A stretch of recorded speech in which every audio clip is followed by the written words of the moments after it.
राज्यसभा चुनाव के लिए राजस्थान की 4 सीटों पर होने वाले चुनावों में वोटों के गणित के आधार पर इतना तो साफ हो चुका है कि 2 सीटें कांग्रेस और 1 सीट बीजेपी के खाते में जाना लगभग तय है।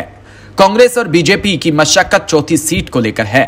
ऐसे में दोनों ही पार्टियों की निगाहें निर्दलीय समेत दूसरी छोटी राजनीतिक पार्टियों के विधायकों पर टिकी है। वोट के गणित के हिसाब से पलड़ा कांग्रेस पर भारी है, लेकिन निर्दलीय विधायकों का वोट ओपन नहीं होने से वह आशंकित है कि बीजेपी उनमें सेंधबाजी न कर ले। राज्यसभा की 4 सीटों से गणित में चौथी सीट को लेकर कांग्रेस और बीजेपी दोनों ही अपने अपने तरीके में जीत का दावा कर रही है, लेकिन इस चौथी सीट के लिए 21 विधायक निर्णायक साबित होंगे। इन 21 विधायकों में से एक राष्ट्रीय लोकदल के है डॉक्टर सुभाष गर्ग। वो गहलोत सरकार में मंत्री है, लिहाजा 20 विधायकों पर दोनों ही पार्टियों की नजर है। इनमें सबसे ज्यादा 13 निर्दलीय विधायक है, वहीं भारतीय कम्युनिस्ट पार्टी में 2 और राष्ट्रीय लोकतांत्रिक पार्टी के 3 विधायक है। भारतीय ट्राइबल पार्टी में भी 2 विधायक है। इस गणित को समझने से पहले देखना होगा कि इन 13 विधायकों में से कौन किस पार्टी का पार्टी के बड़े नेता के साथ में है। पूर्व उप सचिव विधानसभा प्रहलाद दास पारी के अनुसार इन 13 विधायकों में से ज्यादातर कांग्रेस को समर्थन दे रहे हैं।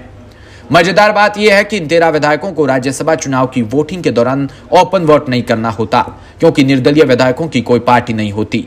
लिहाजा कांग्रेस इस बात से आशंकित है कि किसी के प्रभाव में यह वोट इधर उधर ना हो जाए। निर्दलीय विधायक आलोक बेनीवाल मोटे तौर पर देखें तो मूलतः कांग्रेस पार्टी से आते हैं। इनकी मां कमला बेनीवाल कांग्रेस सरकार में उप मुख्यमंत्री रही। खुशवीर सिंह पहले कांग्रेस पार्टी से विधायक रह चुके हैं। बाबूलाल नागर पहले कांग्रेस से विधायक रहे। बाबूलाल पूर्ववर्ती गहलोत सरकार के मंत्री भी रहे। महादेव सिंह खंडेला भी कांग्रेस पार्टी की टिकट पर विधायक और सांसद रहे।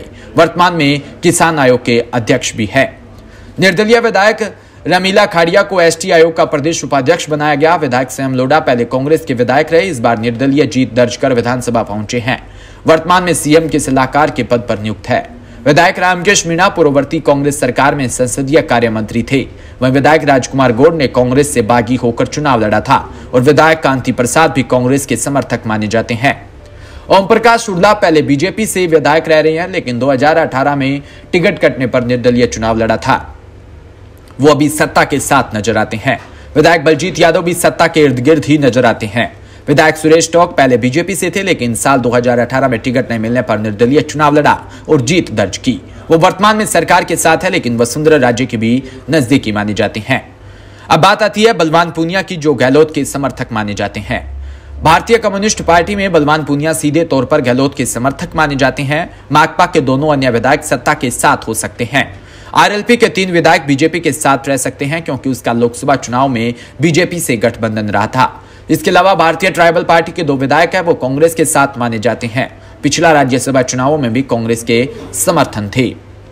वहीं बहरहाल कांग्रेस इस बात से आशंकित है कि 13 निर्दलियों का ओपन वोट के तौर पर नहीं डाला जाएगा। ऐसे में कहीं बीजेपी कोई सेंधमारी न कर ले, बीजेपी कहीं क्रॉस वोटिंग न करवा ले। अब देखना होगा कि हालात को देखते हुए बीजेपी चौथी सीट के लिए अपना कोई दूसरा प्रत्याशी मैदान में उतारती है या नहीं। अगर ऐसा हुआ तो दोनों ही पार्टियों में विधायकों की बाड़ाबंदी होना तय है।